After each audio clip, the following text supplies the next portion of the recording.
Reka Valkyrie mengangguk, iya aku tahu ayah, jangan khawatir. Dia berkata seperti itu tetapi dia telah membuat keputusan di dalam hatinya.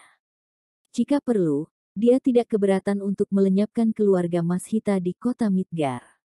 Tak lama kemudian, mereka pun tiba di rumah Krusno Mashita. Namun pintu gerbang rumah Krusno Mashita tertutup rapat. Bensu Mashita telah memanggil beberapa kali di luar tetapi masih tidak ada jawaban. Bensu Mashita seakan menyadari sesuatu dan ekspresi wajahnya berubah menjadi suram. Dia mengeluarkan ponselnya dan menghubungi Krusno Mashita.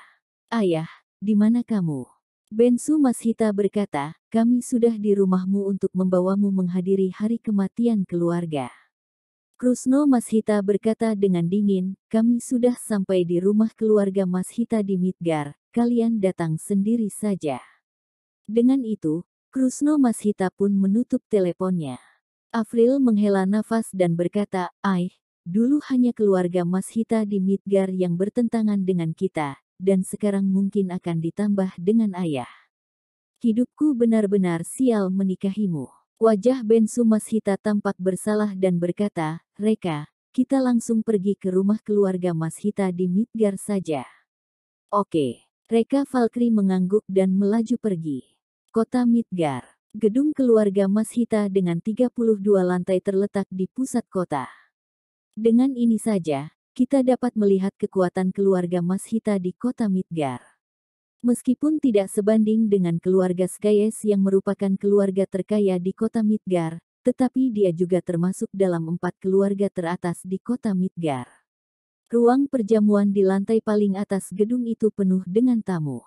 Sebagai keluarga Mashita, Brahma Mashita yang juga merupakan saudara Krusno Mashita duduk di kursi utama. Dan sebagian besar orang yang duduk di sana merupakan putra dan cucu Brahma Mashita. Dakota juga termasuk di dalamnya. Meskipun Krusno Mashita dan Natsu adalah penatua, tetapi mereka malah duduk bersamaan dengan cucunya. Lily Mashita bahkan tidak memiliki kualifikasi untuk duduk. Dengan ini saja, kita dapat melihat status keluarga Krusno Mashita di keluarga Mashita di kota Midgar. Krusno Mashita memandang Brahma Mashita yang duduk di kursi utama dengan sangat enggan. Jika waktu itu dia yang memenangkan peperangan warisan keluarga, pasti dia yang duduk di posisi itu saat ini. Namun, wajah Natsu tampak sangat sombong. Dapat duduk di ruang perjamuan keluarga Mashita sudah merupakan suatu kehormatan tersendiri. Dia sudah sangat puas dengan hal ini. Brahma Mashita melirik Krusno Mashita dan berkata dengan dingin, Krusno, kenapa putramu Bensu belum sampai juga? Krusno Mashita menghela nafas, sekarang Bensu Mashita sudah hebat, dia tidak menghormati orang tua dan leluhurnya lagi. Dia bahkan hampir memasukkanku ke dalam penjara. Aku juga tidak memperdulikannya lagi. Semua orang tertawa. Seorang ayah yang hampir dimasuki penjara oleh putranya sendiri benar-benar sangat lucu. Brahma Mashita meremehkannya dengan berkata, hebat. Haha, seberapa hebat? Krusno Mashita berkata, keluarga Bensu Mashita membentuk sebuah perusahaan yang bernama Tomota Group, apa kalian pernah mendengarnya? Brahma Mashita menggelengkan kepala, Tomota Group. Aku tidak pernah mendengarnya, mungkin itu hanyalah sebuah perusahaan kecil. Di mata keluarga Mashita di kota Midgar, Tomota Group bukanlah apa-apa. Krusno Mashita menghela nafas dan berkata, Tomota Group tidak selemah yang kalian bayangkan.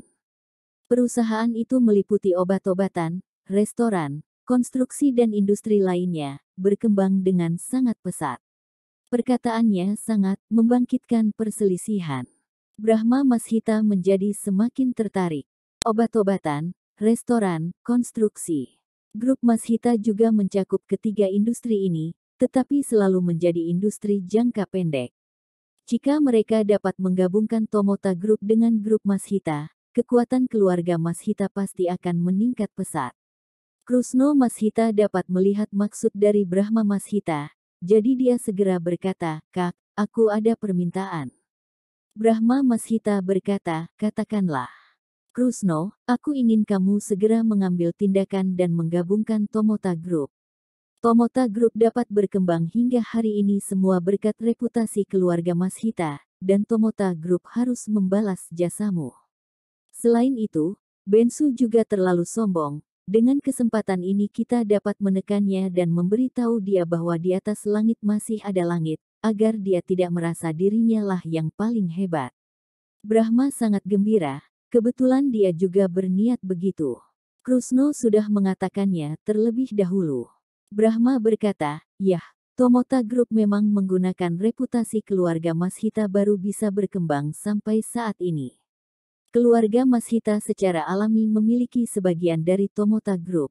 Selain itu, Bensu juga tidak memiliki kemampuan apapun, cepat atau lambat Tomota Group akan hancur di tangannya. Jadi sebelum itu terjadi sebaiknya kita menggabungkan Tomota Group dan keluarga Mashita. Dengan begitu Tomota Group akan berkembang menjadi lebih besar lagi." "Tenang saja Krusno, setelah aku berhasil menggabungkan Tomota Group, aku akan membuatmu kembali."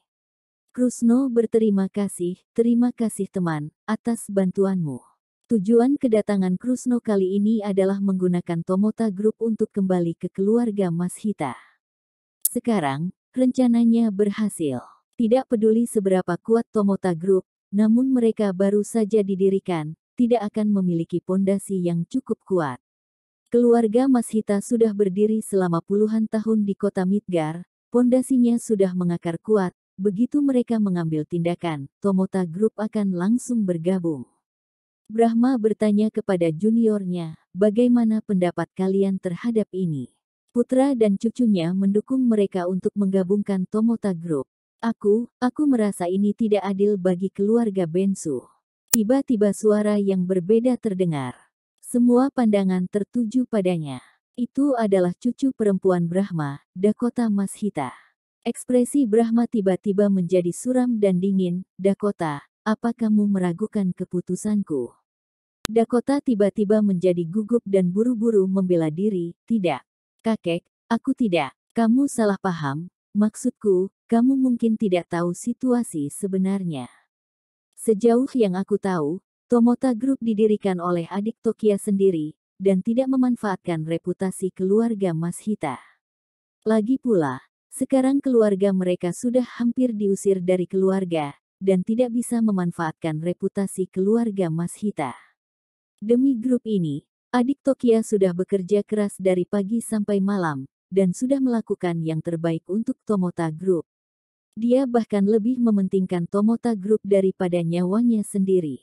Bukankah tidak pantas jika kita mengambil hasil jerih payah orang begitu saja?" Sebelum Brahma membuka mulut, cucu kesayangannya Riku Mashita tiba-tiba marah. "Dakota, tutup mulut, jangan membela diri lagi, kamu memang meragukan keputusan kakek. Keluarga Mashita dapat berkembang seperti sekarang ini, semua berkat kepemimpinan bijak kakek. Ini sudah cukup membuktikan keputusan kakek itu benar, kamu tidak ada hak untuk meragukannya lagi. Kamu jelas tidak ingin keluarga Mashita menjadi lebih baik lagi."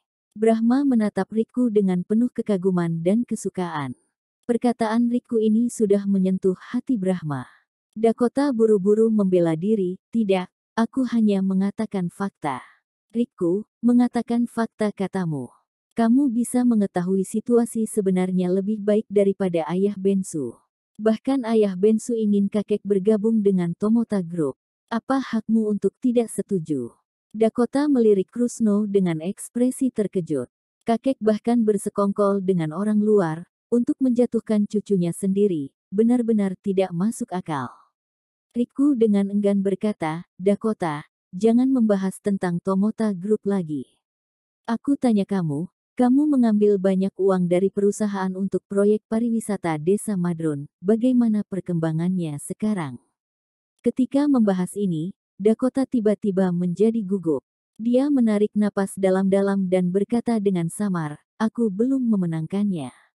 Riku berkata dengan dingin, "Tentu saja aku sudah tahu kamu belum memenangkan proyek itu. Aku hanya bertanya tentang kemajuannya. Sudah begitu banyak dana yang diinvestasikan, walaupun kamu tidak sering ke sana, tapi setidaknya kamu kenal dengan kepala penanggung jawab proyek. Bisakah kamu menghubungi kepala penanggung jawab proyek sekarang?